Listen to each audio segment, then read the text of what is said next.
China Watch Radio is brought to you in part by Sushi Market Sprouts on 7th in Santa Cruz and Kaito in the Capitola Mall Food Court. Treat yourself to the finest Japanese cuisine you'll find anywhere with fresh sushi to go and delicious ramen dinners. Sushi Market Sprouts and Kaito.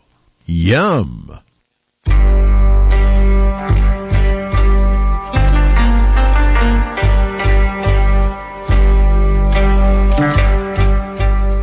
It's 2 o'clock. It's Thursday. That means it's time for China Watch Radio. I'm Bill Graff, your host.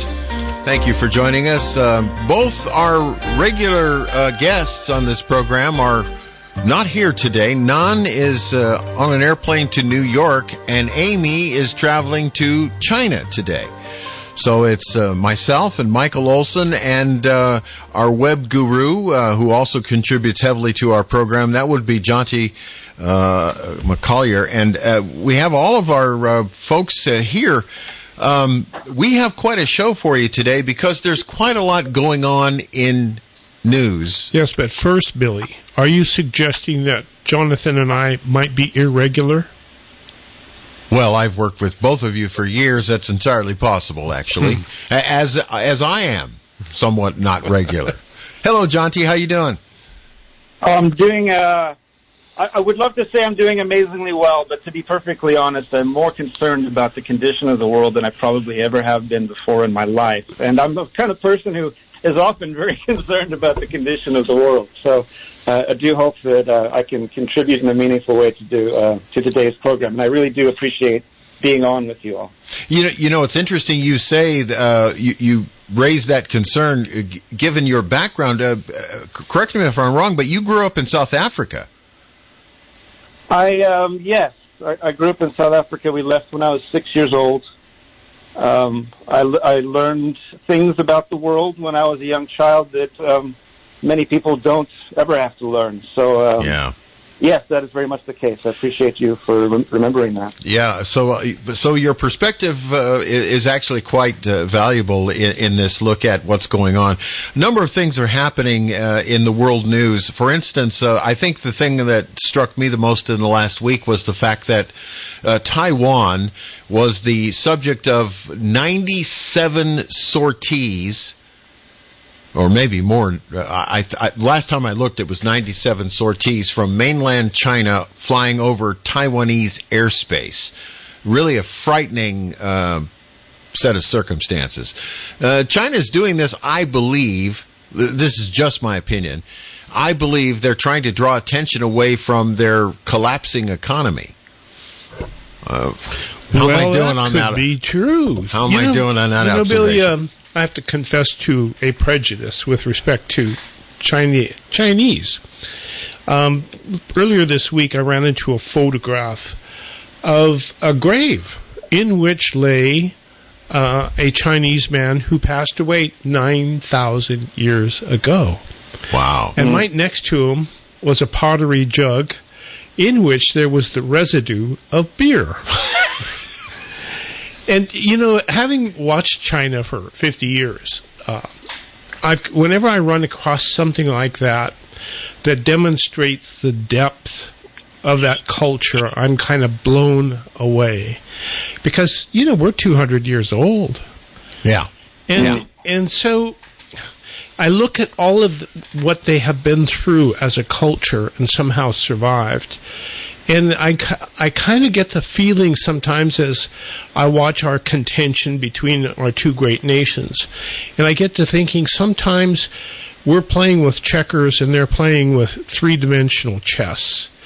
And it just feels like that someday. And I think these jets flying over Taiwan, probably part of that three-dimensional chess. But at any rate, sometimes the Chinese do things that completely blow me away. And I think, where did that come from? Right. A good example of that is Chairman Mao's smashing the sparrows campaign. Absolutely. I still remember that. that whole where did story. That come from? Yeah. And now we're looking at a situation with a home builder that is just about as bizarre. So as we look at this home builder that goes by the name of Evergrande, Evergrande Property Group. What we can see, is pretty much the tip of the iceberg. And there's so much going on underneath the surface that we don't know. But what we can do is look at what we can see above the surface. What we do know, yeah, what we do know, and maybe extrapolate a little bit on that. And I know Jonty posted some pretty good articles on our Trying to Watch website where you folks can go and click on and get an idea of the extent of how crazy this thing really is. But I thought that's where we'd take off today and have some fun. Well, you know, it's interesting. Jonty made a really... well, I feel the same way he did. At the beginning of the show, he mentioned how concerned he is about what's going on. And, you know, in the national and international news these days, they're now reporting on China daily. I mean, it's a daily news report of some sort on how the communist government in China is operating. And I'm just hoping that this show of force, I guess is the best way to put it. I don't know how else to describe that many sorties over a foreign country. Yeah. Why would they be doing that? Well, obviously they're trying to draw attention away from something else. That's my belief. I could be way off on this, but you know, I've watched a lot of world politics in my life, and this kind of looks like a way to draw attention away from something else. Yeah. Well, you know, who was it again? Was it? Go ahead. I'm trying to remember. I think it was. I think the character's name is Richard Gao. Maybe I should try and look it up. But did either of you see his interview with that Chinese journalist? He's I believe he's the head of a prominent Chinese university, clearly a Communist Party insider. And he was interviewed by a Chinese journalist with regards to China's entry into this AUKUS agreement with the UK and the United States, and Australia's decision to start purchasing nuclear-powered submarines from the United States. Now, doing so, since Australia has no domestic ability to maintain those submarines, it's wedding Australian military policy to the United States. And so I think his name is Victor Gao, gave an interview with this Australian journalist, wherein the Australian journalist asked him, so what do you think about all this? And this guy spoke in the most incredibly bellicose way. He says, well, now Australia is now a target for nuclear strike. And the Australian journalist is totally taken aback, and he says, well, what do you mean Australia is a target for nuclear? These are nuclear-powered submarines. They're not nuclear-armed submarines. And he says, well, no, you don't understand. Australia has decided to go this route. Australia is now a target for nuclear strike. And the Australian interviewer says, well, a target from who? Are you saying China? The guy just says, I think I've given you all you need to know to figure it out. One of the most bellicose exchanges that I've seen with regards to contemporary politics, certainly in my life, perhaps since the Gulf War, I don't know. Maybe that kind of thing was common back in the days of Khrushchev banging on the podium with his shoe and whatnot. But it's probably on our website, not from this week, but from last week. I'll double check that and make sure that it's the case. With respect to the bellicose nature of their bellicosity, the bellicosity of their diplomacy, that has been a new tone by the Xi Jinping and the CCP over the last couple years, and it's kind of China emerges, so they're feeling their oats. And they're going to make this projection, and a big part of that is for the Chinese populace, as much as it is for us, because they're showing their own population that they're really tough and they're on the right side. So let's pick up. Would you guys mind if I gave a quick just introduction to the China Watch Radio website? Oh, please do. As you said earlier, Billy, I maintain this website. One of the jobs that we all collaborate on, and we've got some amazing folks in our crew, we collaborate on collecting what we see as the most prominent important articles with regards to what's happening in the relationship between the United States and China every week. And then we post them in a category on that website called Know Before the Show. So if you aren't familiar with it, please make yourself familiar. I brought that up for a reason because there was an article. Oh, that's right. China's anti-U.S. war epic grosses $203 million in opening weekend. So a huge portion of the Chinese population is out watching a movie called The Battle of Lake Changjin, which is about the Chinese military defeating the United States military in the Korean War. And it's the most popular movie in the world at the moment, I believe. Well, if it's the most popular movie in China, it's probably the most popular movie in the world.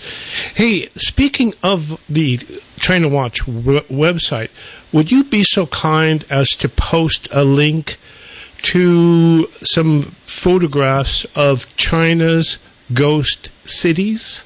Because that's going to be a subject that comes up during the show, and so we could tell people to go to China Watch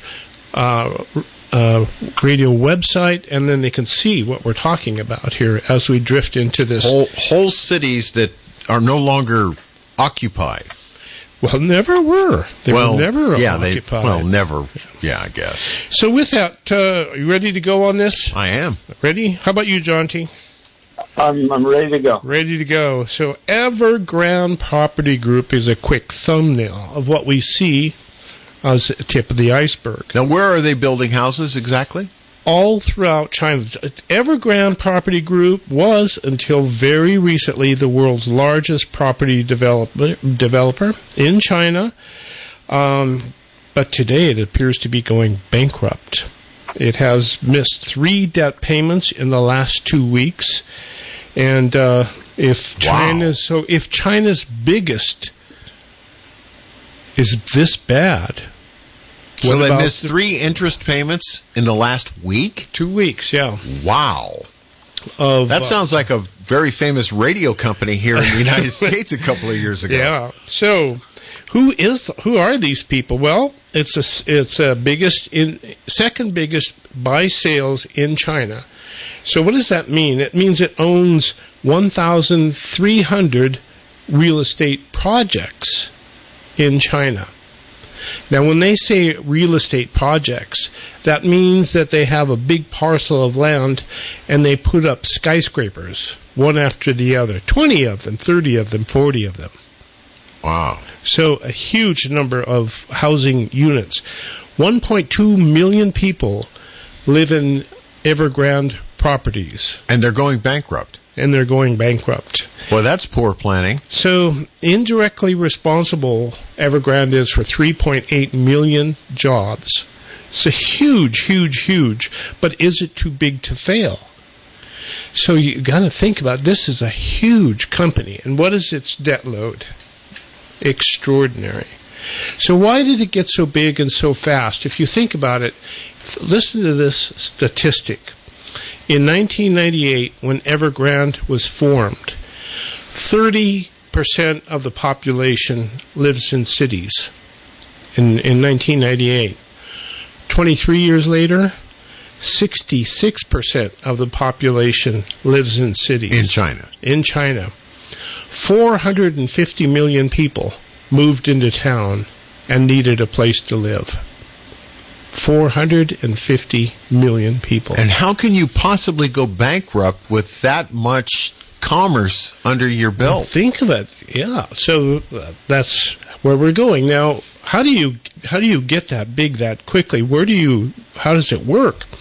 First of all, in China, you cannot buy anything. Nobody owns anything except the CCP. You can't buy land. You can only lease it for 70 years. You can't buy a home. You can only lease it for 70 years, right? So why would people go to all of this trouble to buy all of these places when you can only rent them for 70 years? Well, I can understand that, though.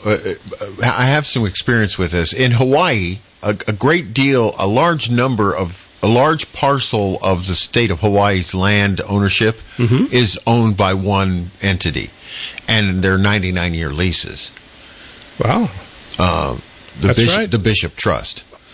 And so a lot of land is allocated and then they renew when the lease comes up, they renew it. And it's just, formality. It's a formality, So I understand how that can be. Yeah, so you have 450 million people moving into town in 23 years. It's not a migration, it's a flood. Oh yeah, for sure. Well, that happened in the United States as well, A lot of people moved from the hinterlands into the cities for jobs, but it was a long well, not that many, no, but and not that quickly either. No, it wasn't that quickly at all. But it does happen. So why did they buy into the property, and why did they make Evergrande so great? Well, first of all, real estate's real. And there's a lot in China that isn't real, like money and so on, and the stock market. Who the heck knows about that? So if you buy real estate, you have something real. Second, real estate appreciates in value, goes up. So it's something you can buy today that will be worth more tomorrow. But if it's a 70-year lease, you're not really buying it, are you? Nope. You're getting the opportunity to use it for 70 years. I was wondering what it would be worth if you have 5 years left on your lease. Might not be worth so much. At any rate, the big reason why people are buying properties in China is a social reason. Well, yeah. Okay. Sure. Think back to China's one-child policy. Okay. A lot of boys were born, not so many girls were born. Now, if your son wants to get married, they have to have money in the form of properties. So what families are doing... You should explain why that is. Because the women are so few and far between now because of the one-child policy where women were not favored as the one child. Women are now very selective. Let me put it that way. And can be. So, and the parents, you want to marry my daughter? Well, how many houses do you have? Freddie over here is coming up with 8 houses. How many do you have? And so that's how marriages are being formed in China. So if you want to get married, you have to have a house at least. 2 or 3 is better, maybe 4 or 5. Then the more houses you have, the more choices you have as a suitor. So that's how a lot of these houses were sold. And that's why a lot of them sit empty. Vacant. Because you can only live in one house at a time unless you're Ted Nugent, There you go. Go ahead, Jonty. Oh, no, it's just laughing at Billy's comment. But I should mention that while we were speaking, I did add an article with the title 34 Unforgettable Photos of China's Massive Uninhabited Ghost Cities to the Know Before the Show section on ChinaWatchRadio.com. There it is. And what did you see when you thumbed through those? Lots of empty houses. What does it look like, Jonty? Pretty much. Well, I'm looking at a photo where it looks like there's a road being developed in the center of the photo, and on the left and right sides are, I'm going to say, 30-story apartment buildings with possibly maybe 200 units of building, and they go to the horizon. I'll just count the right side: 1, 2, 3, 4, 5, 6, 7, 8, 9, 10, 11, 12, and then it just goes into the distance. It just goes on 12 that you can make out, and then it sort of fades out into the distance. And these are great, 30 stories tall. Wow. Yeah, I'm looking at accommodations for 20,000 people in this one photograph, and they're apparently empty. My hometown was 2,700 people. Yeah. So, wow. 20% of China's housing is empty. 20%. 20%. And this is a nation that has over billion people. Yeah. Over 20% of the housing is empty in China. Wow. So how did this happen? Well, the only way for municipalities to make money, they don't have property taxes because nobody can own property. Nobody has the tax money to pay anyway. So how do they make money? Well, what they do is they have the right, given to them by the CCP, to sell the right to use property in their municipality. So they can sell the right to develop skyscrapers on their municipality. So that's a concept that's a little hard for me to understand because I don't think that way. Yeah. But if you need to make money, and all cities do, what you can do is just sell the rights to use your property. Now, let me ask you somebody who wants to build. I have to ask a question. We are living in a state now here in California where water's becoming quite precious. Okay, so if you have a situation in your country where you have 20 to 30% of your housing is what my father used to call laying fallow. It's not being used at the moment. Fallow is a good word for it. Well, if it's laying fallow and then suddenly you figure out a way to occupy all those houses, do you not have an enormous strain on the infrastructure, what feeds the housing that's right now fallow? That's an interesting. Never even thought of that one, man. It's pretty incredible. What if everybody turned on the water faucets at once? Then those vacant houses. Yeah. So well, we do have emerging agricultural technology, which there's a reason why Bill Gates is now the largest farm owner in the United States, and that reason is that the artificially intelligent technology that companies like Cisco helped the Chinese government perfect in order to track their citizens. It happens to also be very good at looking at plants and identifying them. And so we're able to develop robotic technologies for farming such that you can have a little robot that goes around and identifies all of the weeds and specifically targets those weeds. It can also look at a plant and it can say, you need a little more potassium. I can tell by the color of your leaves. So it gives a granular gardening perfection to industrial scale agriculture. It also requires much, much less labor potentially and far less resources.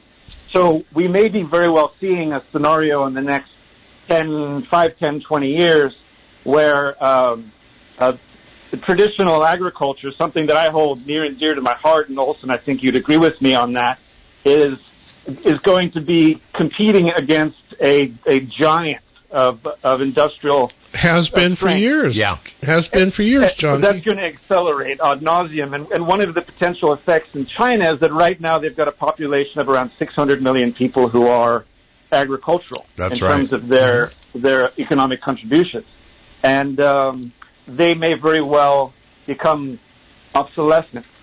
At least the need for that labor. I wouldn't like to see that personally, but I can't help looking at the various trends and imagining that possibility. Well, with respect to people to occupy those houses. Yeah, I was just going to say that is the connection there between what Jonty's saying in agriculture and the vacant housing. There you go.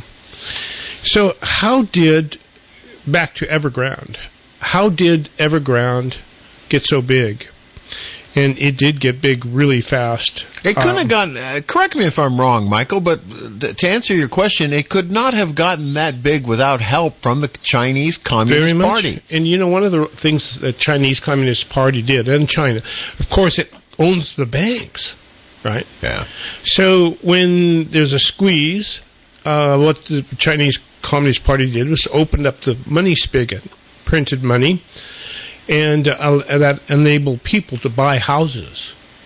So essentially, people were encouraged to buy homes by having the government give them the money. And so that's how Evergrande started growing very big.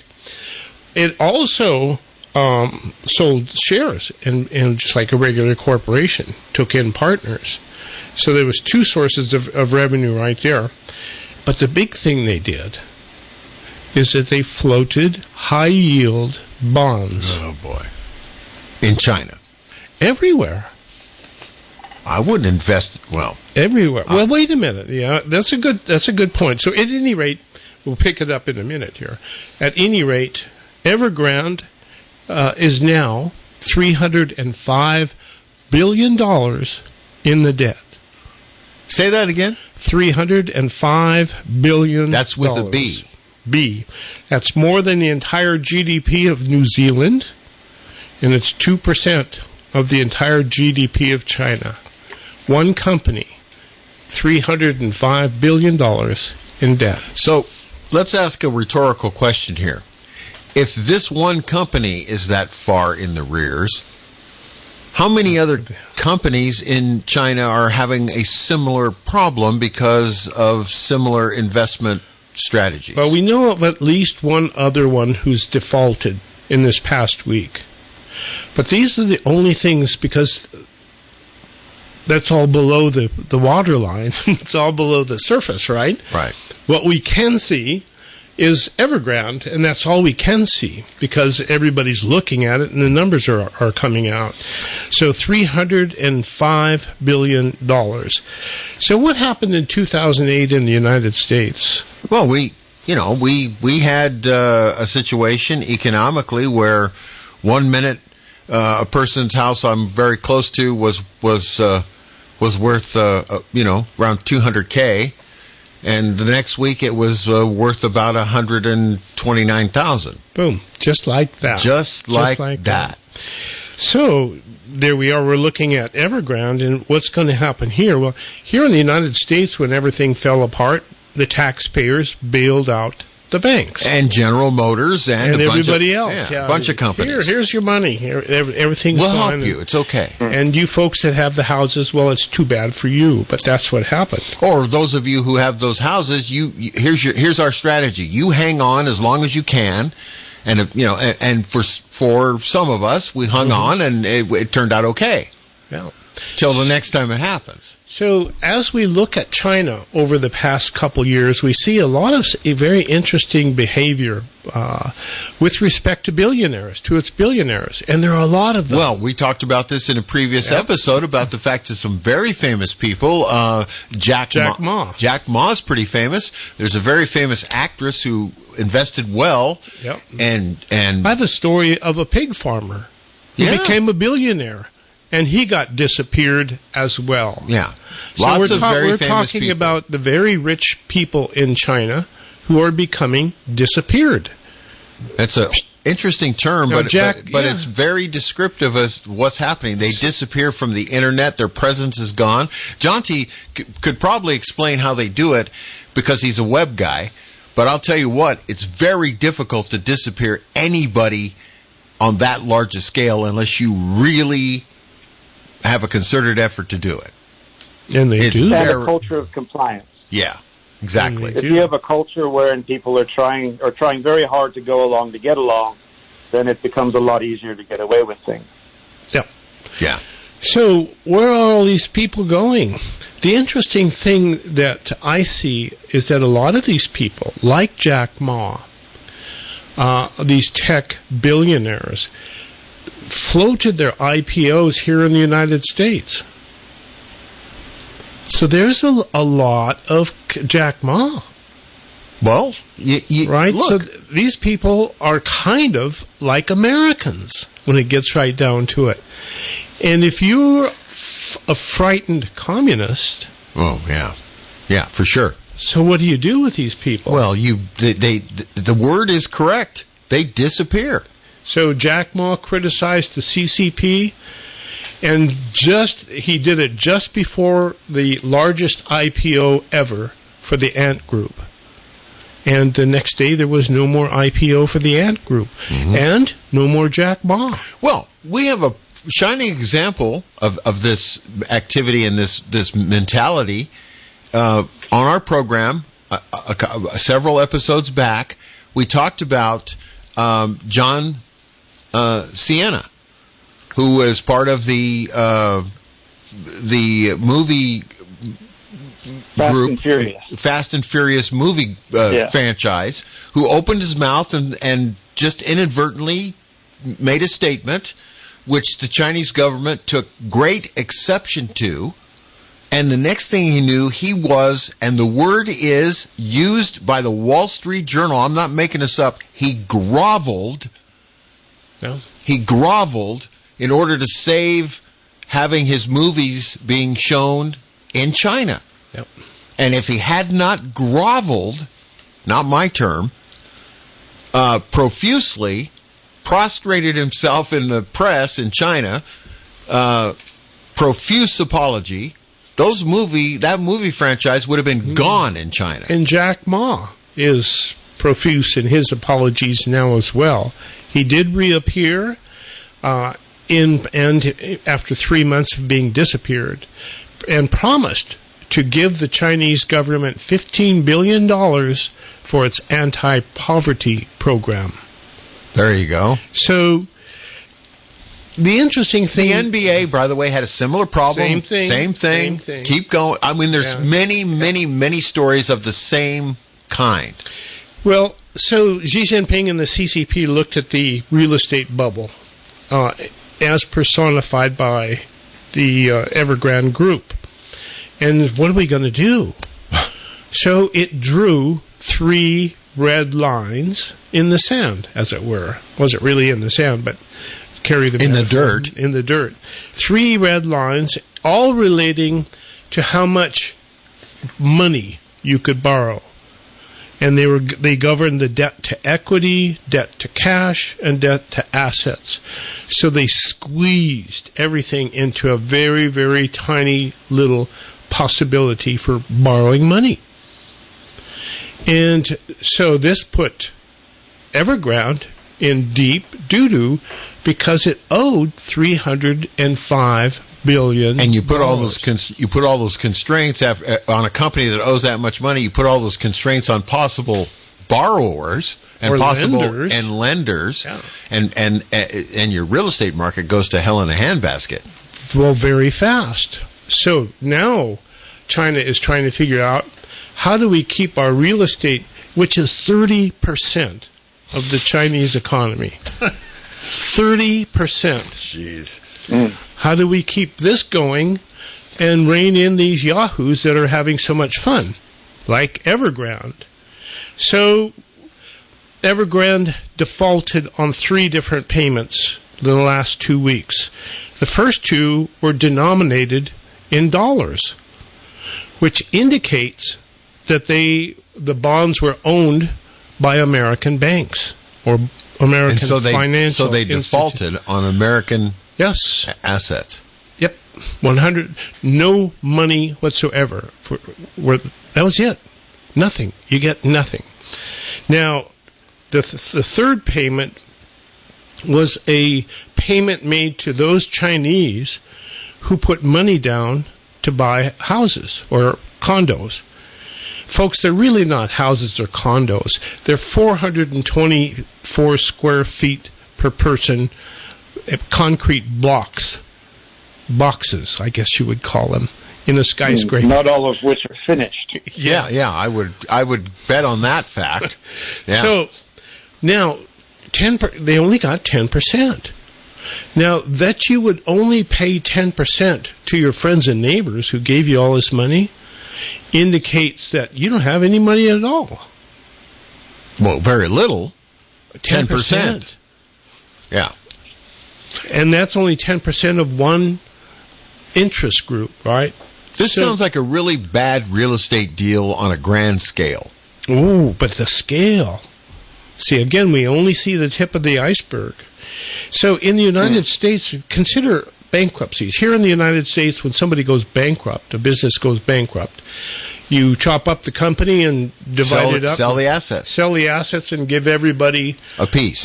Maybe you invested $100 and your company goes bankrupt, and maybe you get $10 or $15 or $30 It's back. like a class action lawsuit. You get a $43 check. Yeah, there you go. And the lawyers get all the rest. Yeah. Right? And so that's the way we do it here in the United States, but China doesn't do it that way. When the company goes bankrupt in China, what do you think happens? The government takes all the assets and keeps it. That's exactly right. Now, if you got buds in the CCP, maybe you can get some back. But if you don't have any friends in the CCP, you're not going to get anything back, right? So there you go. The companies go bankrupt.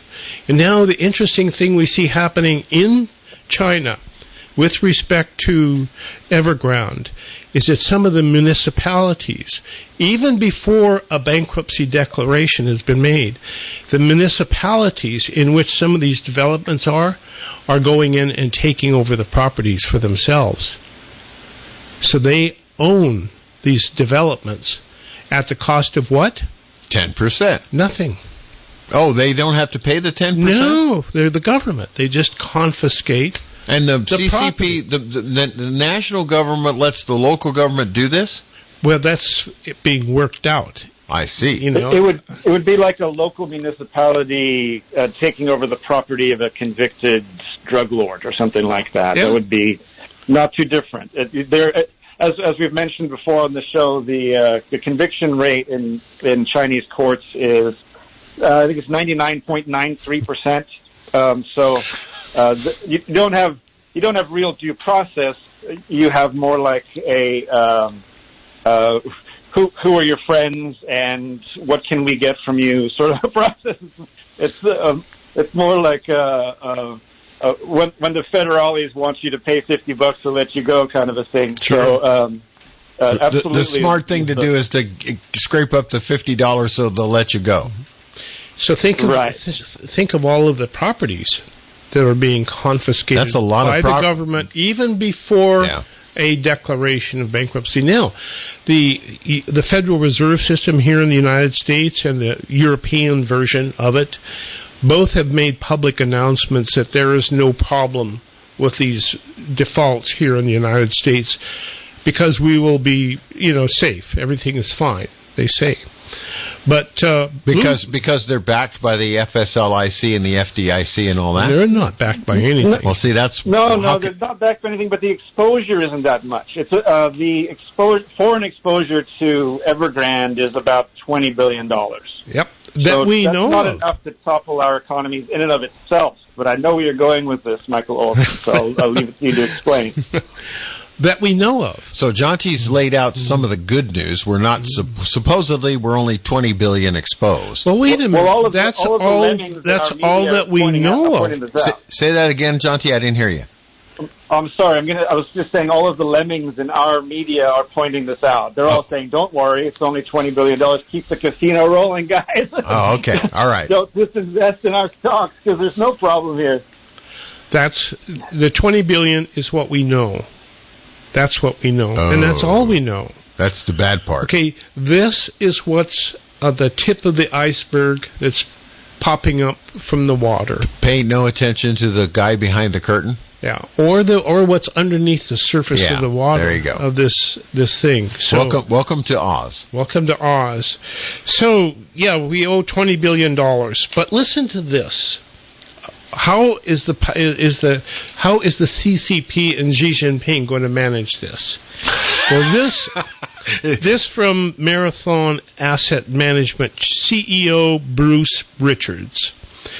The first obligation of China is going to make sure that the homeowners who bought those homes take delivery and are made whole. At the very end of the pecking order are offshore bondholders. So we're gonna shut out the foreign investors, and we're gonna try to make everybody locally as whole as possible. Now, do we believe them? Well, that's the issue. Now, what is Xi Jinping going to do? What do you think he's going to do? If he uses Chinese money to bail out American banks, how long do you think he would survive that? What would the Chinese people do who are losing all their money? Right. But remember now, Chinese people don't vote. Even though he's referred to as the president, he's not the president. He's the chairman. They still have a representational system of sorts. It's 90 million people who participate in the Communist Party, and then there's hierarchical power structures all over the place. So you're not going to remain in power without a support base, and that's he's constantly maneuvering in order to try and hold on to his position and strengthen it and create various alliances. And there you go. So what will he do with it? Seems to me he is in a position. Here's my question. Okay. Is he willing to give up foreign investment opportunities for his country at the expense of his people? Or is he willing to blow off the foreign investors and take care of his people in the hopes of staying in power politically with those people, of which Non and Amy both say he doesn't give a damn about anyway? Right. So one comes to this point, and one must wonder what's underneath the surface of the water. Mm-hmm. Okay.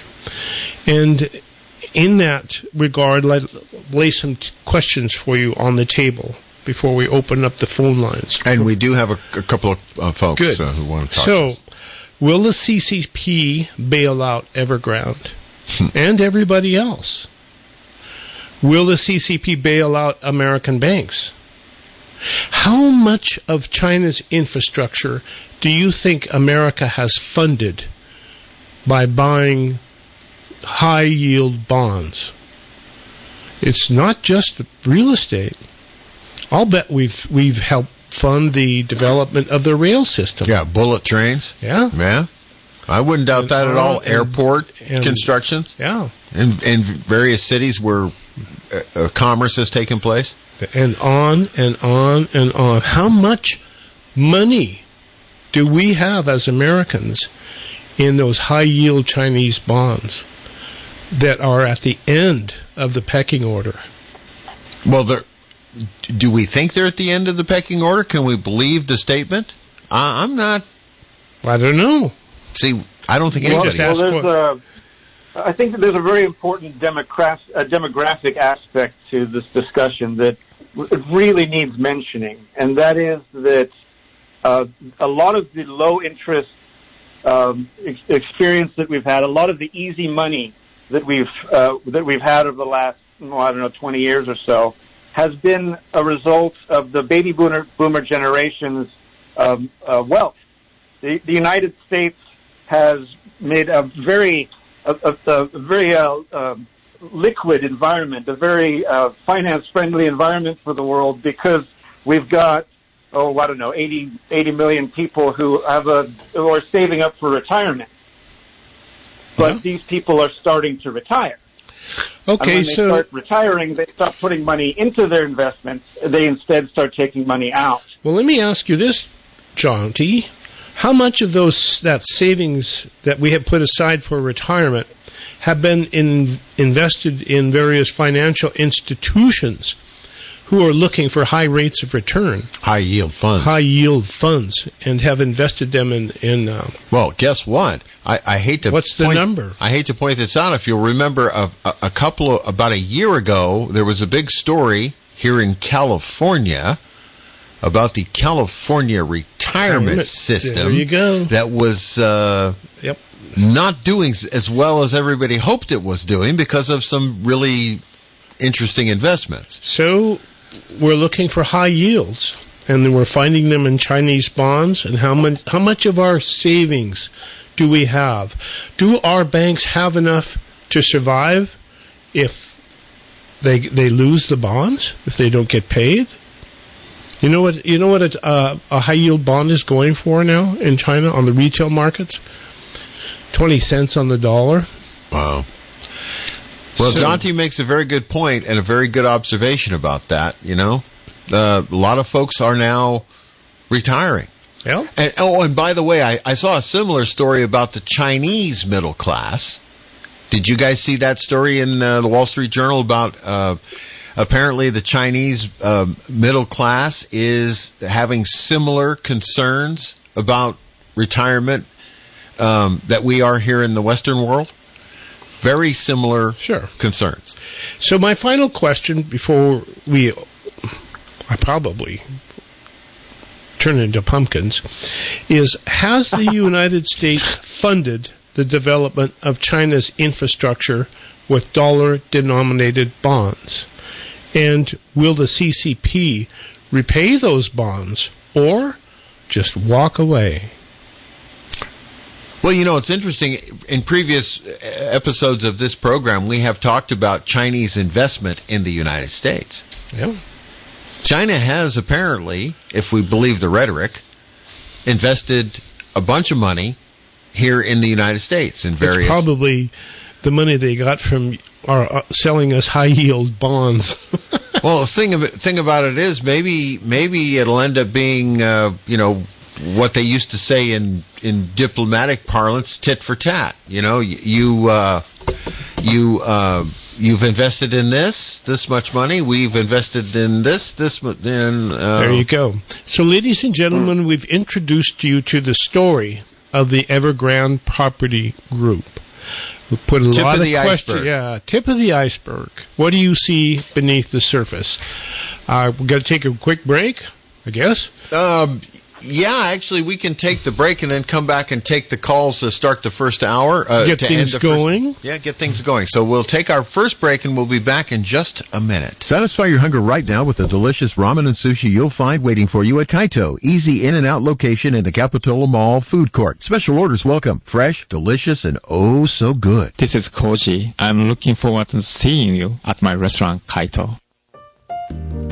Hi, I'm Deidre Bennett, and I am the owner of Zinnia's Gift Boutique in Scotts Valley, California. We're anchored by Brighton, which is a jewelry and handbag line out of Southern California. That's an amazing line, and we have Vera Bradley, which is just an industry icon. But a lot of times our brands change, so it's based on what we see at market, what interests us, what's up and coming, because we try to be current and fresh. But we also carry a lot of fair trade and women-owned businesses, whether they're stateside or from third world countries, because I believe really strongly in that. And a lot of times, on a whim, it's something that captures my eye and speaks to my heart. And so I bring that into the store in hopes that it will speak to my customers' hearts as well. Zinnia's is located at 219C Mount Herman Road in the Graham Plaza next to Starbucks. Our number is 831-430-9466. And follow us on Facebook and Instagram at zinniasgiftboutique.com. At Batteries Plus, we do more than fix phones and tablets. We help our neighbors power their lives. Visit Batteries Plus in-store, curbside, and online for fast and reliable phone and tablet repair. Learn more at batteriesplus.com. Etheric Networks Internet has been providing Internet for over 12 years to the Central Coast. We design our network to provide lower delay than the cable and the phone companies. We have a staff of over 30 trained professionals. We also use better quality power backup and networking equipment than most of our competitors. And if you mention KSCO, we'll give you $239 off of your installation. Since we last dropped into the studios of KSCO to record, we've added 3 new internet service technologies. Our G7 service, our 7th generation, our G8 service, and our fiber service, in addition to our flagship G6 long-range network. We have local technical support that's available 7x24. Importantly, Etheric offers the same speed on upload as download. We offer a symmetric service. Call 650-399-4200 or visit etheric.net online. That's ETHERIC.net. Don't forget to mention KSCO to receive your $239 discount on installation equipment. Happy surfing. All right, we've got some phone callers. John called in first. Why don't we take John's call? And John, if we don't get it done before the break, we'll hold you over if you want. Let's see if we can. How am I going to do this? I'm going to put it on this line so Jonty has his own line, and then we'll bring Michael Olsen back in the fold. And John, what do you think so far of our discussion? John, what happened? I didn't put him on? I did put them on. What's going on? Why is it not there? Well, let's put John over here. John, can you hear me now?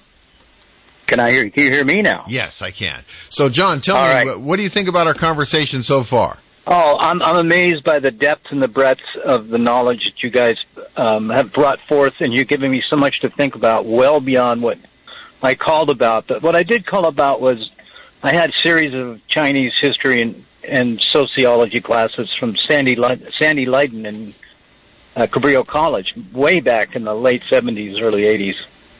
But one of the things that I had learned was that 1949, when Chiang Kai-shek gave up all of the pretenses of staying in mainland China and moved to Taiwan, one of the main acts that he did that really hindered the growth of early communist China under Mao was that they stripped the imperial treasury of all the gold that was there for God knows how long, how many centuries that they've had to pile it up, and moved it to Taiwan, which really crippled the Chinese economy in the 40s and 50s. But could this have one of the reasons why they are? Could this be one of the reasons why they are so adamant on invasion of the island of Formosa of Taiwan? Certainly sounds like certainly sounds like a reasonable supposition. Hey, there's $1 billion, $1 trillion worth of gold over there. I think one of the more important things that they're looking at too is, there's the concept in Asian countries and in the South Pacific that I'm aware of. It's called saving face, and boy, does China want to save face with Taiwan. So, yeah. So I don't, I'm not an expert. I've been listening for so long, Michael, what a great program this whole China Uber Allies has been. Such great information and so pointedly, adamantly factual, without any supposition. And the other thing is, through that classes that I took from Sandy Leiden, I don't know if you knew who he was. Oh yeah. Dynamic. So anyways, the idea of saving face is paramount amongst all other factors within their rage and their, that's it. I mean, it's all about saving the face, but also I think there's a lot of gold involved, and I have no idea how many tons it is, but it's literally tons and tons of gold. With respect, that's a very interesting. We're out of time. John, can you hang on? Do you want to hang on through the second hour? Or no, you know what? I'm driving, and I'm going to be listening to you guys when you come back on. I'm going to address what you just said. Thank you for calling. We appreciate it. All right. This is KSCO Santa Cruz, Salinas, Monterey. We'll be back for hour number 2 in a minute.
KSCO News Talk time is 3:05. I'm Sam Quentin with your King of the Hill traffic and weather. Starting with Highway 17, that is all clear. Highway 9 is closed between Paradise Park and Glengarry due to Caltrans maintenance. That should be complete by 4 o'clock. Highway 1 coming off of Fishhook southbound, you're going to find slow and go conditions coming off of there. And right now that's looking to be about 7 minutes and growing. The rest of your trip, however, down Highway 1 all the way to Monterey, that's accident-free and moving at the limit. 68 is clear, 183 is clear, 129 is clear, 152 is clear. Highway 156 eastbound coming out of San Juan Bautista, that's about a 7-minute delay right now. And Highway 101 southbound between Coyote and Madrone, that is slow and go as well. And right now that is approximately 8 minutes. Your Central Coast forecast for tonight: 20% chance of showers after midnight. Cloudy with a low around 52 and a west wind 12 to 17 miles per hour. Friday, we're looking for cloudy through mid-morning and then gradually clearing with a high near 62 and a west wind 7 to 16 miles per hour. Right now outside the KSCO studios, it is 69 degrees. KSCO News Talk time now, 3:07. Time to return for the final hour of China Watch Radio. China Watch Radio is brought to you in part by Sushi Market Sprouts on 7th in Santa Cruz and Kaito in the Capitola Mall Food Court. Treat yourself to the finest Japanese cuisine you'll find anywhere with fresh sushi to go and delicious ramen dinners. Sushi Market Sprouts and Kaito. Yum!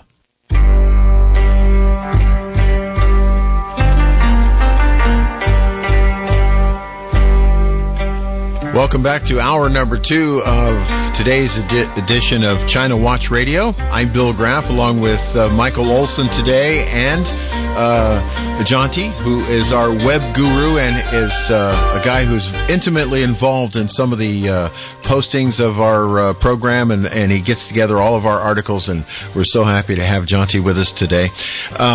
We ended the hour by talking about, the first hour, about talking about saving face.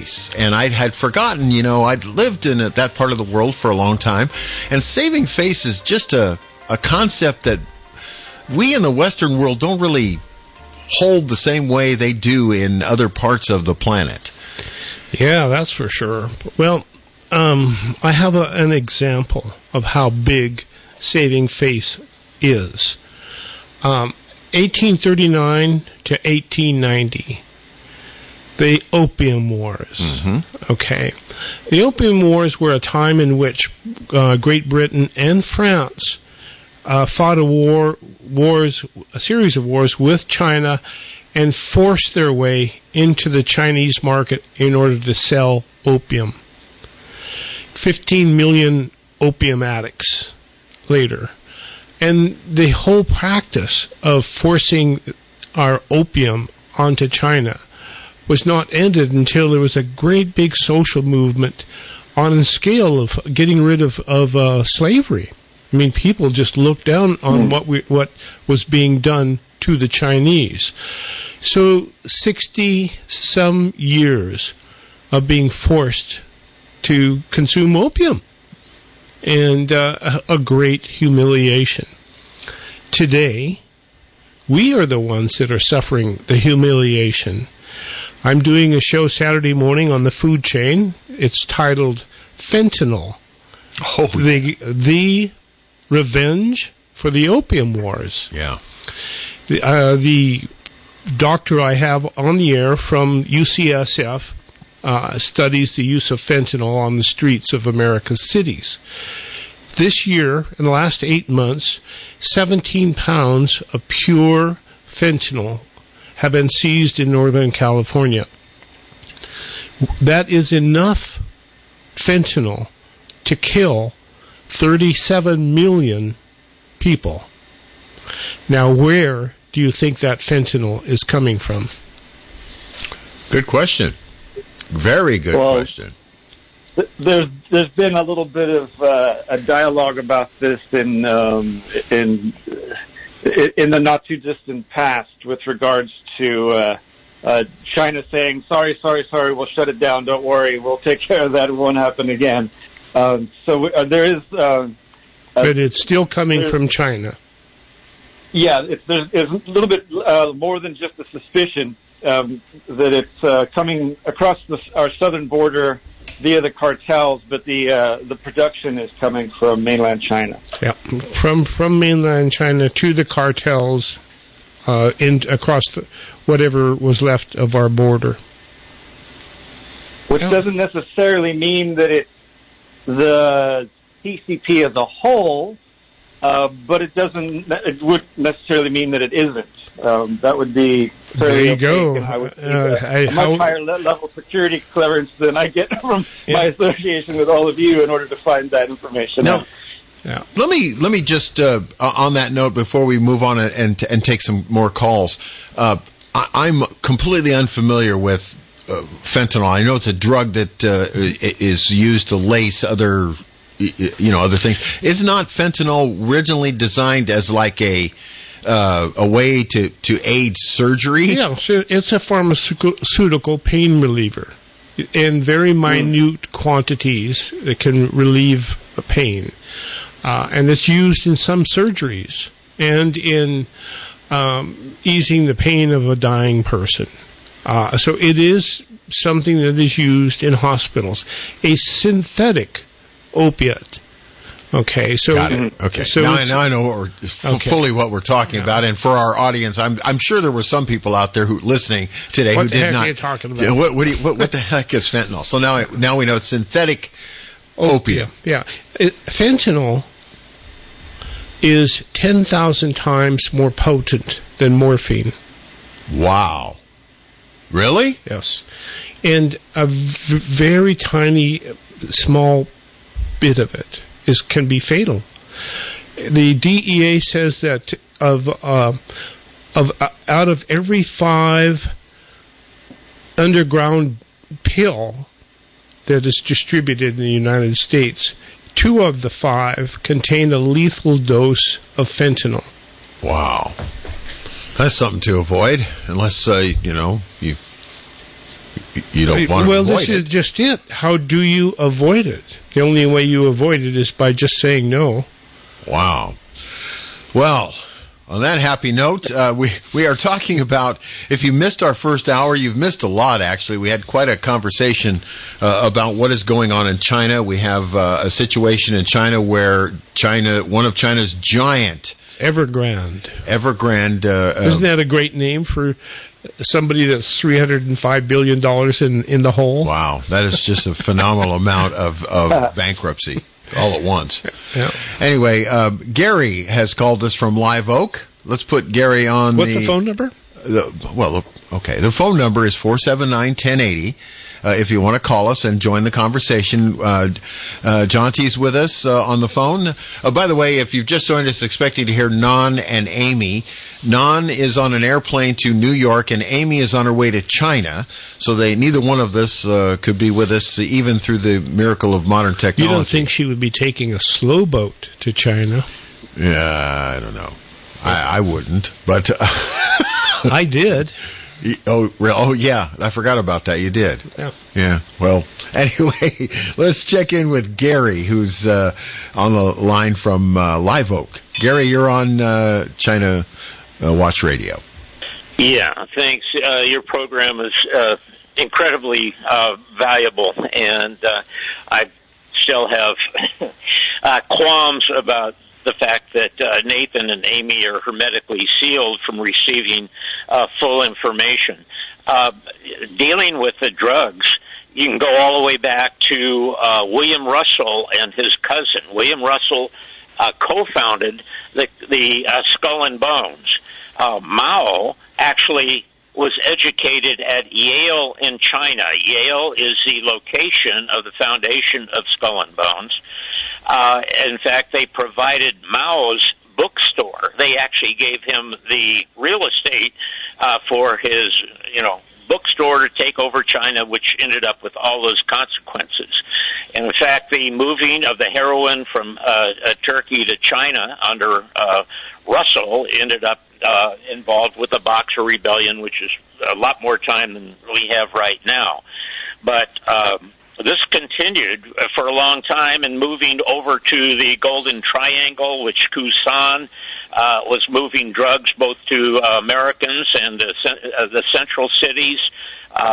And he was interviewed. You can still find that interview by Lieutenant Colonel Bo Greitz, one of the most decorated Marines, who was looking and paid for by Ross Perot to retrieve MIAs.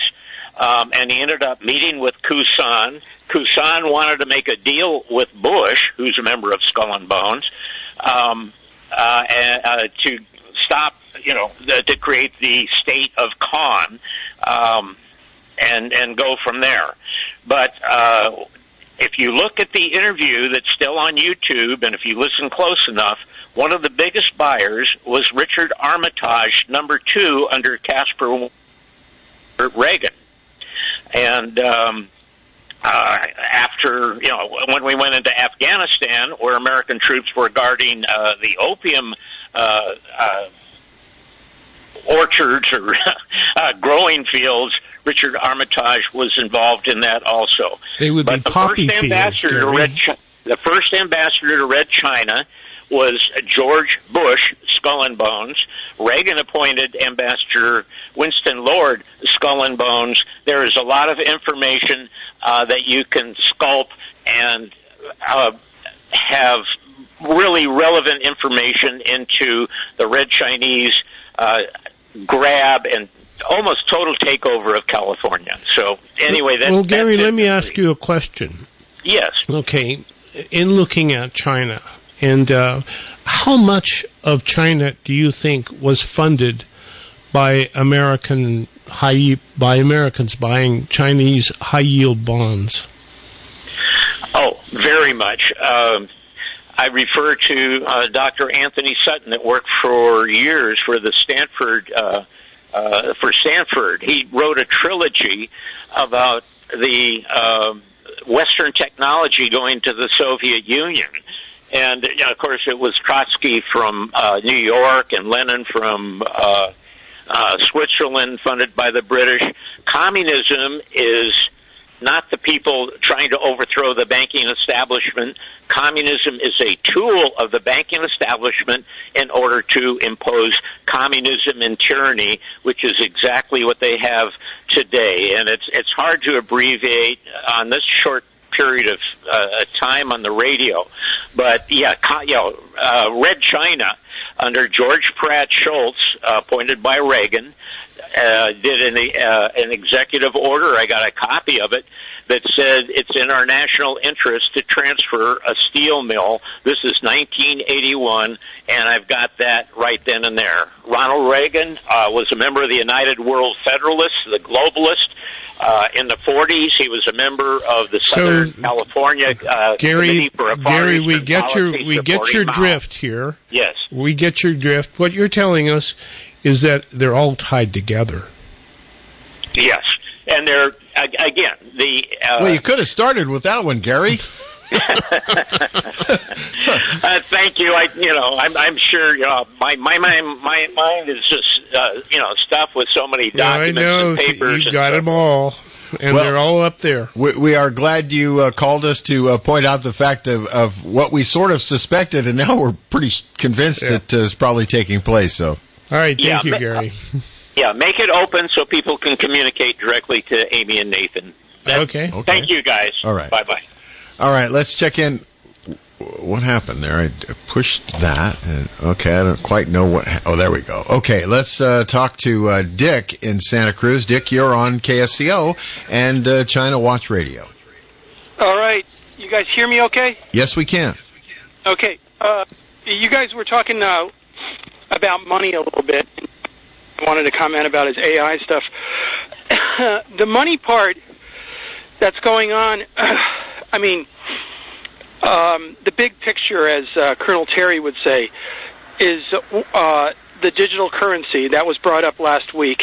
Now, I have to make a point that after we talked about it, I mentioned the United States needs to get on it real quick to be able to hold on to worldwide banking transactions. And what do you know? The Federal Reserve chairman announced it, and they are pushing it now. They must have been listening to Dick.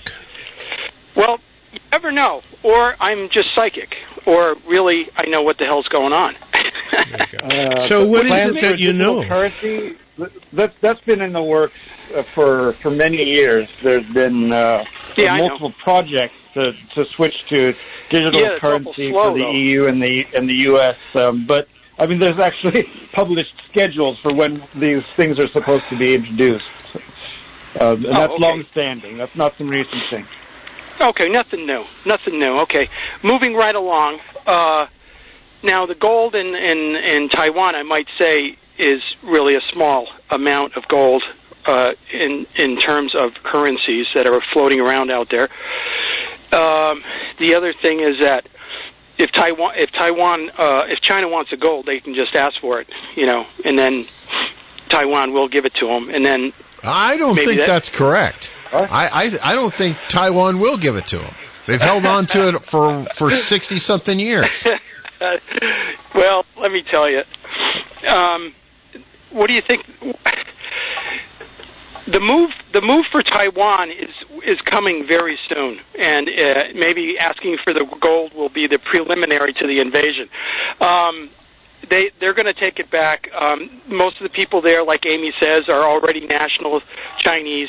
So, I don't know if that's correct, and I don't think Amy said that. Don't put words in her mouth. Amy suggested that, and there are people in Taiwan who have some national considerations, but my understanding of polls of the populace in Taiwan is that the majority is very much hardcore in favor of independence, and you'll find that that's the case with their. I've read that same thing, Jonty. Let me rephrase. The people in power in Taiwan are mostly national Chinese. Okay. Now, I don't think that's correct, Dick. I'm sorry. I'm going to have to challenge that statement. Not from what I've read. Are you saying ethnically Chinese? Are they Han Chinese? Is that what you're saying? There's a lot of national Chinese. What do you mean by national Chinese? Yeah, explain that. The mainland. Oh. The mainland Chinese have moved in over the decades, and this Amy had said this, Chauncey, and they had set up in Taiwan. So, I mean, I heard it. So, anyway, they have the power over there, along with the government. Sure, there's populist movements, Your phone. You're breaking up, Dick. Your phone's not sounding too good. Try again. I was just saying, populist movements are always going to be around with Chinese, and for instance, the AI. That's another thing you got to watch out for, because at some point, I mean, I think there's conflicting things coming out of China with the population. They used to have one child, now they're encouraging two. They do have a huge population, and they have empty cities everywhere. Yeah, we talked about that in the first hour. Hey, Dick, let me ask you a question now. Okay. Evergrande is going belly up. Owes a lot of Americans a lot of money. And Chinese. Now, we suspect that Xi Jinping is going to bail out the Chinese. Do you think Xi Jinping is going to bail out the American banks? Yeah, I do. Wow. Why would he do that? Like you say, saving face on a national scale. I mean, they could even link gold fractionally to their new digital currency, and that would really knock our socks off. So that's a possibility too. Well, they might develop a $1 trillion coin. That's the other thing I was going to bring up. Yeah. See, everybody's playing around with this currency thing now, and that $1 trillion, that was first introduced by Obama he considered it way back when. And, you know, the way that works is the Fed buys all our bonds, you know, from the Treasury bonds. We actually have been buying 100% of the Treasury bonds for March and April this year, and it's been, you know, like running like that. Yeah. So now that does increase the debt, but if you just have the U.S. Who cares? Nobody cares about the debt. Well, that's why they're considering this coin, because the thing about the coin is, because the big argument right now in the capital is what? It's the debt limit, right? So I mean, well, actually, they came. Did you hear, Dick, that they came to a sort of a compromise earlier today? Yeah, that's just kick the can kind of thing. Yeah, that's just rhinos wrecking everything in our country, which I hate. They're the worst. Anyway, so that $1 trillion coin would not incur any debt. Yeah. That is the proposal. Yeah, the idea. Yeah, but the thing is that we've been buying all our debt. So what's the difference? You know, like Neil Cahuto was laughing at that idea. Oh, $1 trillion coin. That's how we finance our debt now. I mean, there's so much. Well, we've been doing this. We've been financing our debt and doing the same thing for decades now. That's how we've been doing it. You know that China does not have any debt. You know that? China does not have, the CCP does not have any debt. Yeah, China, well, they have empty cities. China has divested in $8 trillion. No, China doesn't have empty cities. Those are our empty cities. We paid for them. Well, whatever. It's poor planning, and they're not productive, and nobody's buying them. So, obviously, they can make their big mistakes, too. Now, did you hear that Xi and Biden are going to have a meeting, and one of the things they're going to be covering in their meeting is cryptocurrency? Actually, what I heard was that their underlings were going to have a meeting. They weren't going to have a face-to-face. Well, just in. President Joe Biden's administration is considering providing tariff exemptions for more than 500 products made in China. Oh, my God. Product categories. Yeah, categories. So, categories. We're talking whole industries. Well, we're selling out. Hey, Dick, thanks for the call. Yeah, bye. So this says 500 products made in China. Well, I think Jonty's right. I think it's product categories. Yeah, a product would be something like a wheelbarrow, a classification of machine tooling, or something like that. So anyway, products. Yeah. So they are removing the tariffs put on by. Well, I told you he was owned by China. Well, I don't think they're removing the tariffs. Yeah, that's what he says. Well, I don't think actually. Well, we'll wait and see what happens. First of all, I think, the earlier meeting that our officials had with China was so enlightening for me. When the Chinese said to our face in a meeting, talking about wanting to save face, gee whiz, you think our trade representatives want to trade face after being told we're not qualified to participate. And speaking of Blinken, this from Bloomberg, then we're talking about Evergrande here. Blinken urges China to act responsibly in Evergrande crisis. Oh. So here we have our Secretary of State, is that what he is? Mm-hmm. Yep. Begging China, or saying, you must act responsibly, Xi Jinping, and give us the money. Yeah. Give us what you owe us. Give us what you owe us. We lent you the money. You owe it to us. Give it to us. Now, is this Blinken... here's my question. Is this Blinken trying to force China to save face? No, I think he's just groveling for money. What do you think out there? 831-479-1080. Pick up your phone and join us. We shouldn't underestimate the amount of power that the United States has in the relationship with China. Yes, we've seen some really strange things like the transfer of some at least $500 billion worth of intellectual property to Chinese businesses, and we've seen a very favorable attitude towards investing in their economy, and all sorts of things which are not very fair to American taxpayers, the ones who funded the universities that created that technology, things of that nature. But that doesn't mean that in the relationship between the United States and China, China holds all the cards. As you point out, an awful lot of investment in China, an awful lot of what allowed them to have their economic miracle was dollars coming from the U.S., dollars coming as well from institutions like the World Bank and the International Monetary Fund. The World Bank in particular really helped China initially industrialize by putting money into coal-fired power plants to allow them to have the cheap electricity that would run the factories, that would build the products they'd end up selling to us.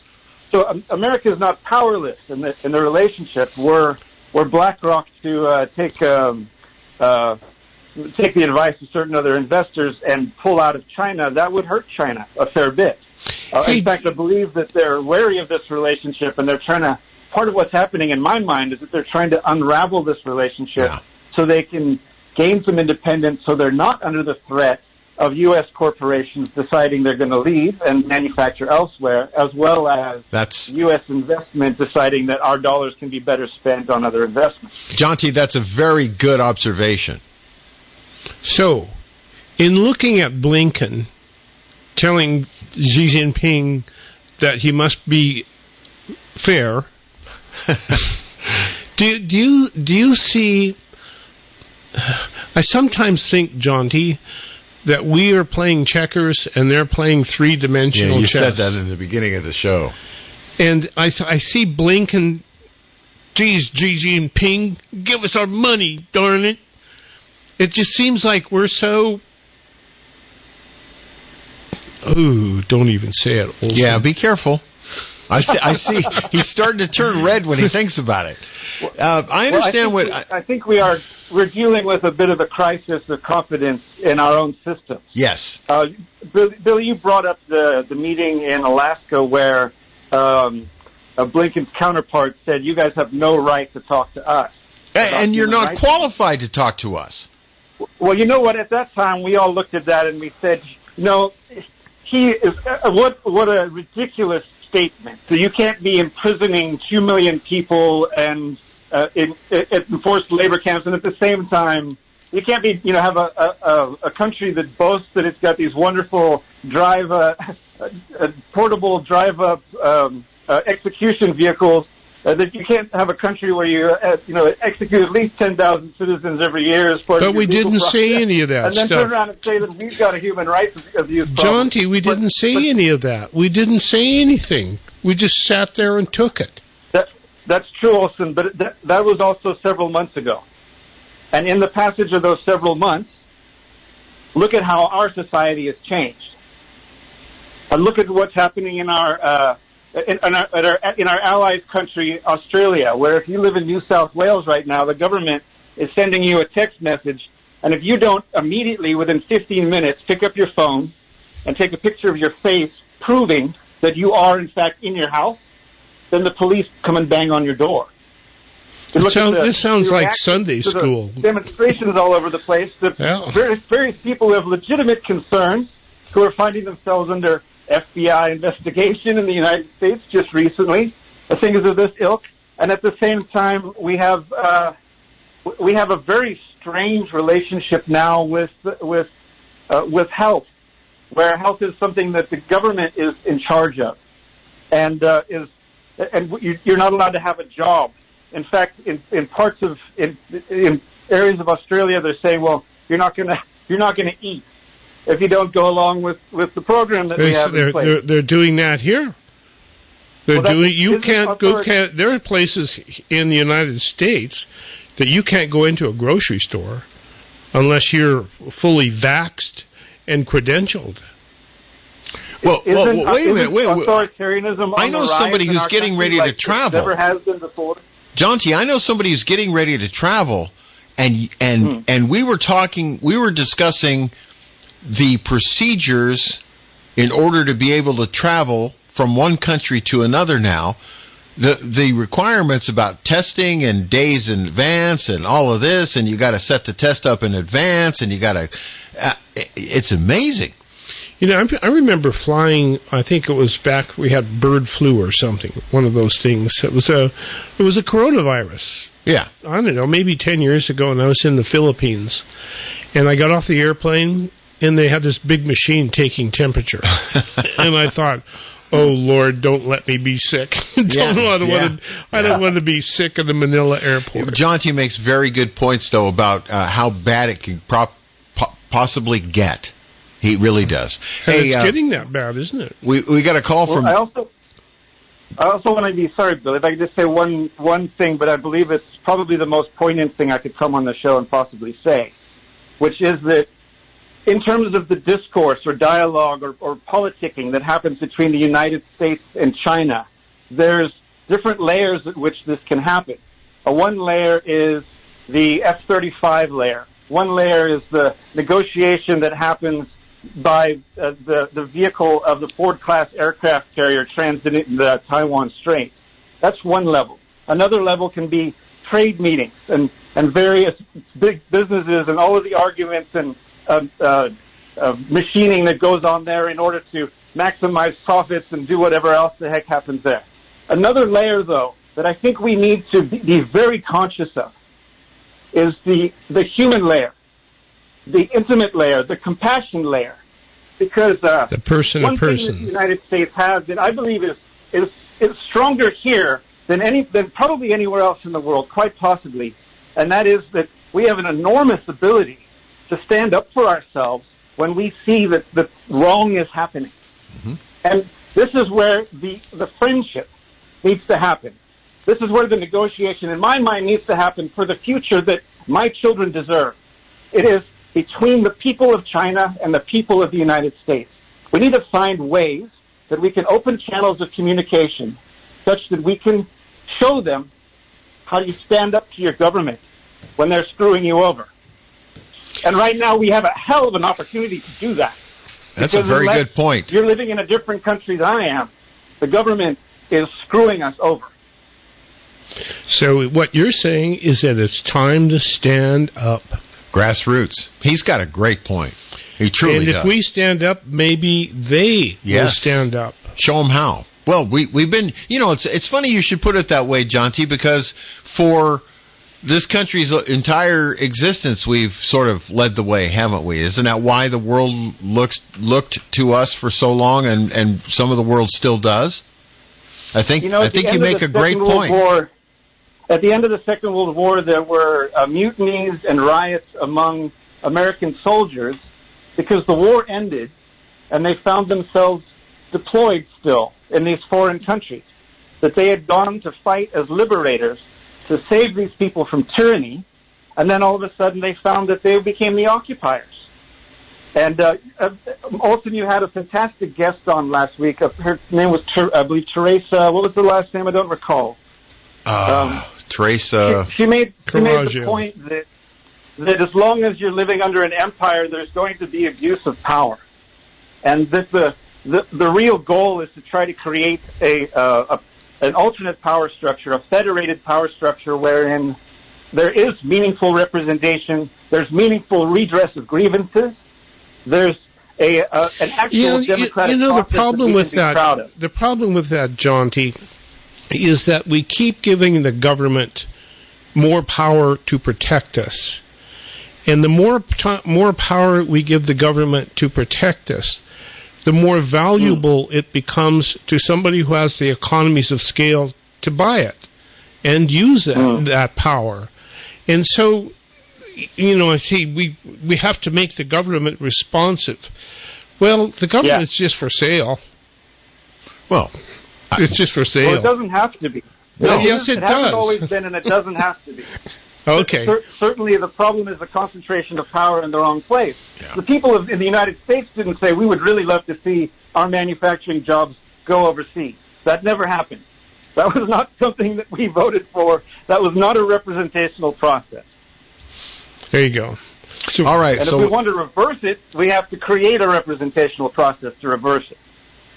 So Jonty's made some very good points. Very good points. Mm-hmm. All right, let's see if we can get some good points from Nordic Dave, who's calling us from La Selva Beach. Dave, you're on China Watch Radio. 479-1080.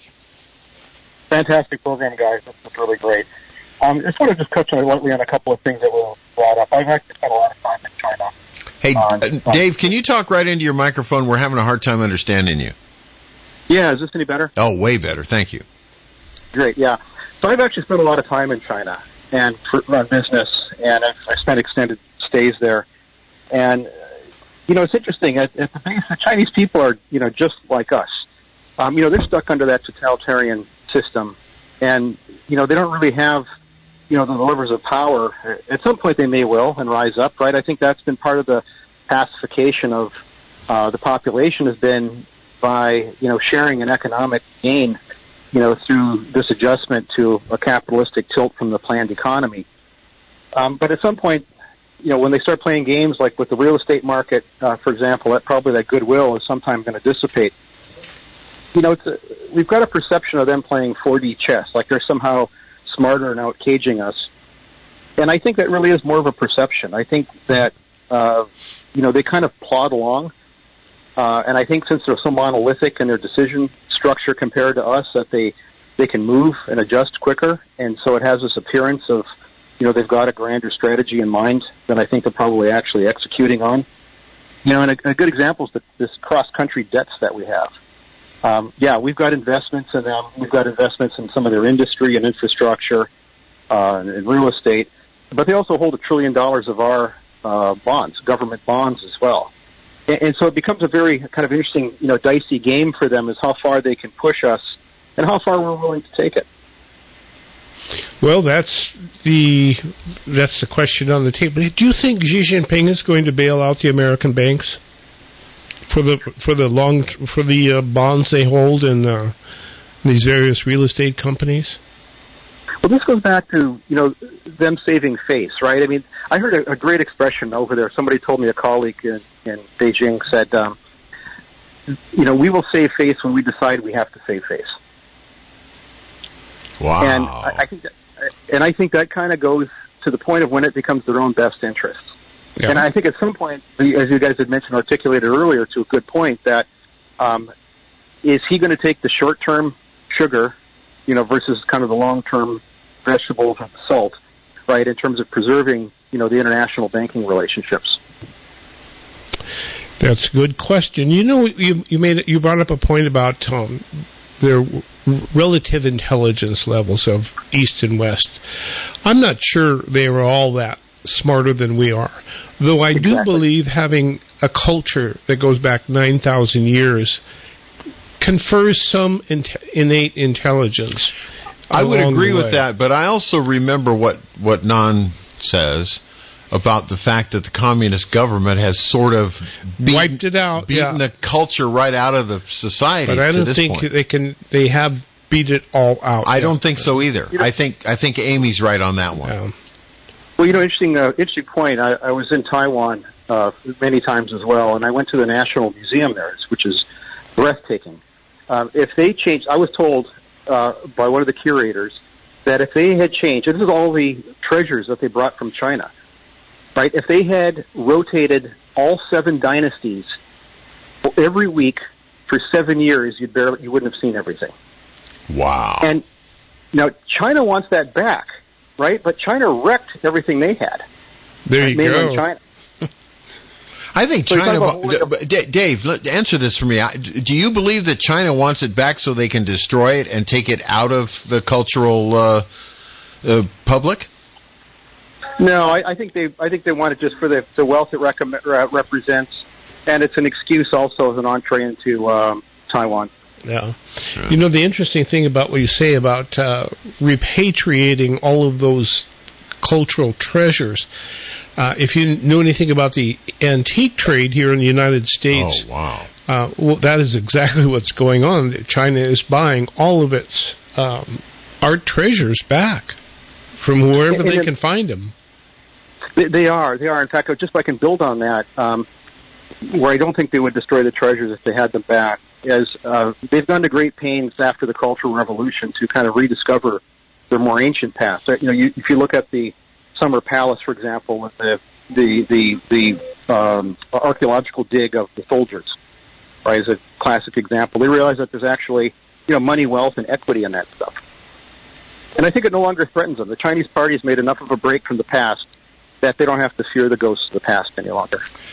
Do you really think they have? Because it looks like Xi Jinping is reverting to a lot of Maoist thought. He seems kind of nervous to me.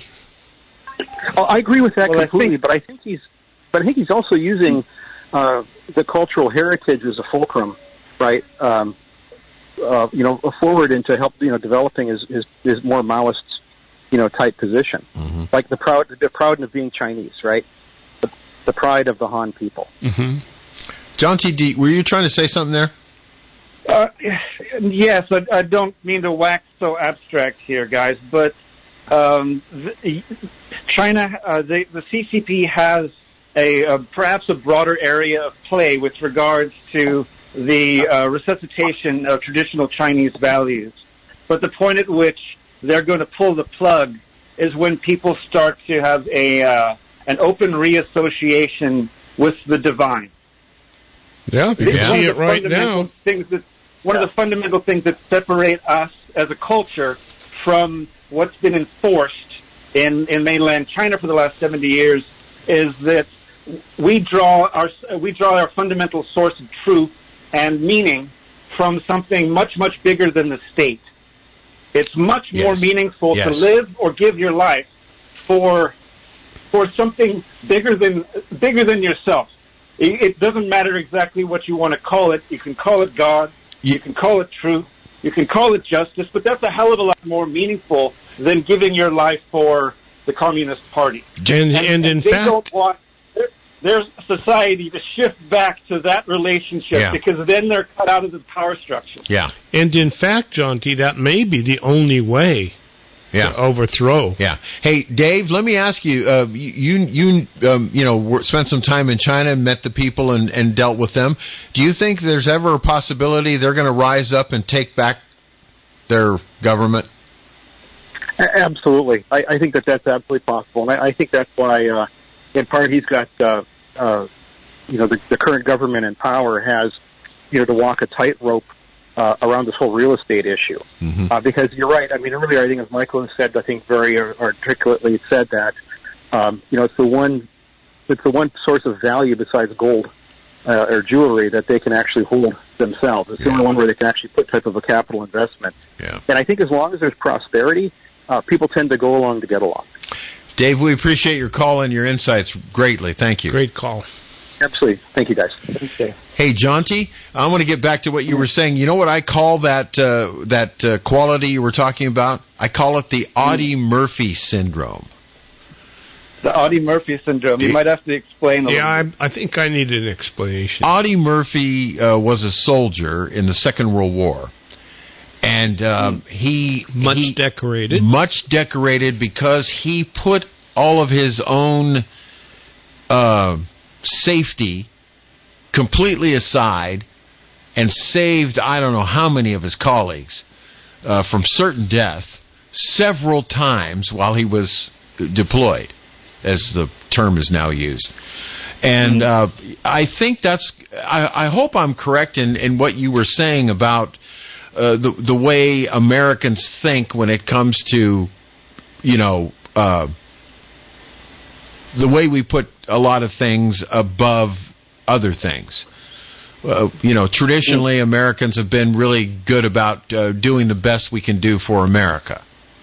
When the Japanese bombed Pearl Harbor, we turned factories into shipyards. We turned car factories into airplane factories. We did what needed to be done to save our country. Am I wrong? Absolutely not. But I think in terms of the power structure, our attitude towards our government is that our cultural heritage.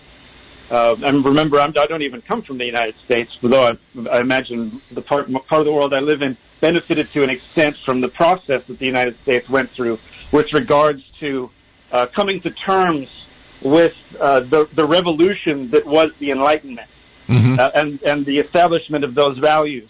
The relationship that we have to truth in the United States is when a politician stands up at the podium and says something, we go, "What a lot of crap!" That's our first intuition, or at least for a lot of us. And we have absolutely every right to do that because they are not the arbiters of truth. Jonty, you hit something. It is when they are. You brought up something that is so evident in the Evergrande case. Yes. There is no truth anywhere. Yeah.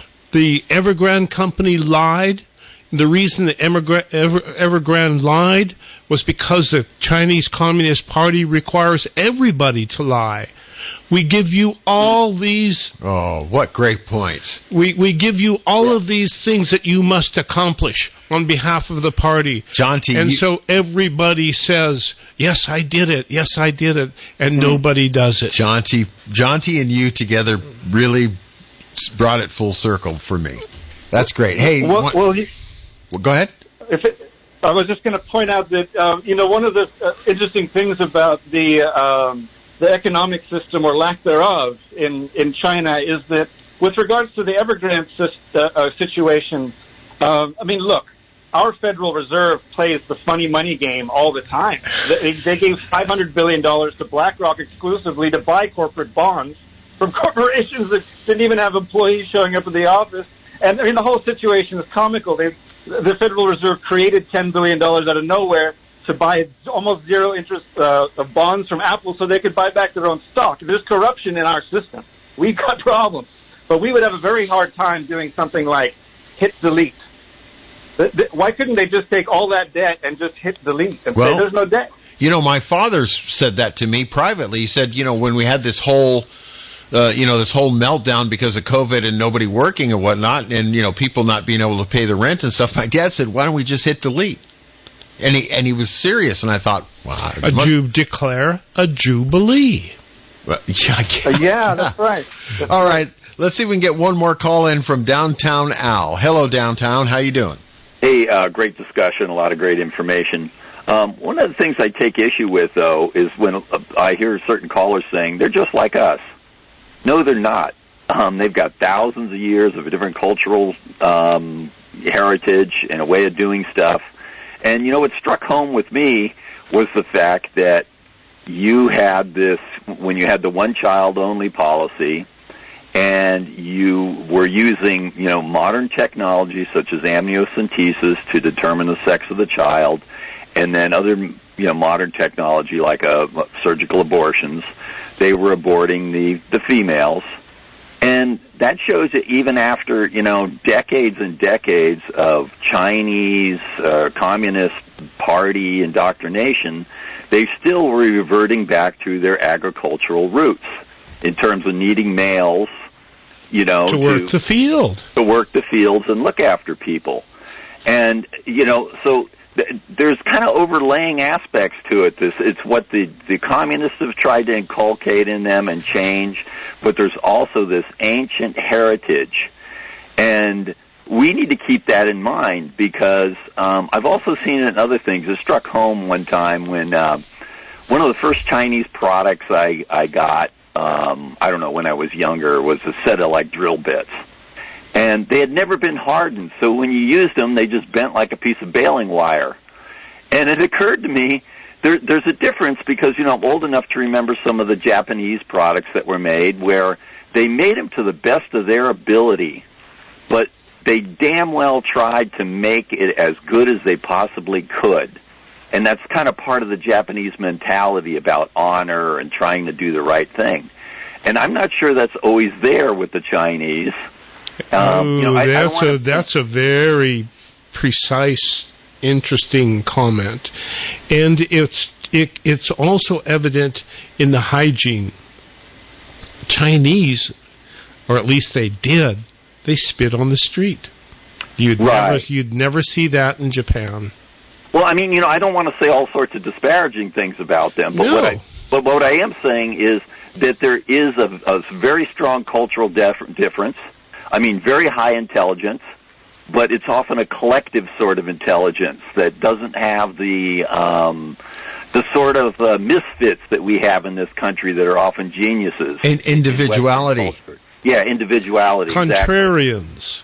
Exactly. And that's why I could never go and live in China, because I am a contrarian. Yeah, Montana boy. And, you can't deny that at some level, after thousands of years, it will affect your genetics. You might have bifurcation, where if you have an oppressive government, you will have one type of person who has a tendency to get in line. Interesting, because they've been through it all, 9,000 years of it. Hey, Al, and you might have another group that will tend to be more repressive. Yeah. But, the one thing I think we need to think about is, what would a free China look like? What would be their form of democracy or republic or whatever? It would naturally have to be somewhat different. Al, we'll have to contemplate that. Great question. Yeah, it was a great question. We have to contemplate that for our next program because we're out of time. I thank you for the call. Great show. Thank you. All right, let's take our last break. If I can here, and that would be... Press the button. Push this button. Satisfy your hunger with a fresh, prepared, twice-daily grab-and-go sushi you'll find waiting for you at Sushi Market Sprouts, 2 blocks from the beach at 300 7th Avenue in Santa Cruz. Fresh, delicious, and oh so good. Hello, I'm Junko, and I look forward to serving you at the Sushi Market Sprouts. Hi, I'm Deidre Bennett, and I am the owner of Zinnia's Gift Boutique in Scotts Valley, California. We pick our merchandise based on what's current trend as well as what speaks to our heart. We carry a lot of children's clothing, a lot of newborn, great gifting for baby showers, and we try to get up into those T sizes. Our biggest struggle being space. I tease all the time, I need to buy the airspace above me because I have so many wonderful products I want to showcase in the store, and I'm limited by my 4 walls. When you go into Zinnia's, there are gifts to be had and treasures everywhere. There's a little something for everyone, and I tease my customers, if you don't know what you want and you're looking around, perhaps it's going to fall out at you, and then you'll know it's the perfect gift. Zinnia's is located at 219C Mount Herman Road in the Graham Plaza next to Starbucks. Our number is 831-430-9466, and follow us on Facebook and Instagram at zinniasgiftboutique.com. Citizens Against Lawsuit Abuse is fighting to bring balance to the civil justice system. During nationally recognized Lawsuit Abuse Awareness Week, we are calling on the governor and legislature to protect businesses and jobs from abusive private attorney general actions over technical infractions. Tune in to the Kayla Report podcast for real stories from California business owners and their employees suffering from lawsuit abuse. Learn more about how you can be a part of enacting legal reform and bring jobs back to California. Visit CaliforniaKayla.org. I struggled with symptoms like frequent gas and stomach pain for years. I was bloated all the time with daily diarrhea. At first, I thought it was what I was eating. I kept thinking it was stomach issues. So I did my research and talked to my doctor, and we finally uncovered the truth. It was actually EPI. Exocrine pancreatic insufficiency, or EPI, is a condition where your pancreas is unable to help break down your food. It can lead to symptoms like diarrhea, gas, bloating, stomach pain, unexplained weight loss, and oily stools. And EPI symptoms can be confused with those of other common digestive conditions, like irritable bowel syndrome, Crohn's, and celiac disease. So getting to the right diagnosis meant being more open with my doctor about the severity of my symptoms and how often they were happening. But there's good news. EPI is manageable, so don't wait any longer. Use the symptom checker at identifyepi.com and schedule a visit or call with your doctor to ask, could I have EPI? Sponsored by AbbVie. I want to thank Jonty and Michael Olsen for being with us today on the program, and Bukachi, and filling in for Nan and Amy. Jonty, I'd forgotten how insightful you are, and I'm sorry about that. I will not forget that again. I really appreciate you two having me on. I hope I contributed meaningfully to the discourse. I have a 7-year-old birthday to go and celebrate, so I'm quite happy to be saying goodbye to you two as well. All right, take care. And Michael, thank you so much for helping to make this show possible. Pleased to serve, Billy. It's 4 o'clock or thereabouts. We'll bring some news to you, and then it's Flight 1080s. This is KSCO Santa Cruz.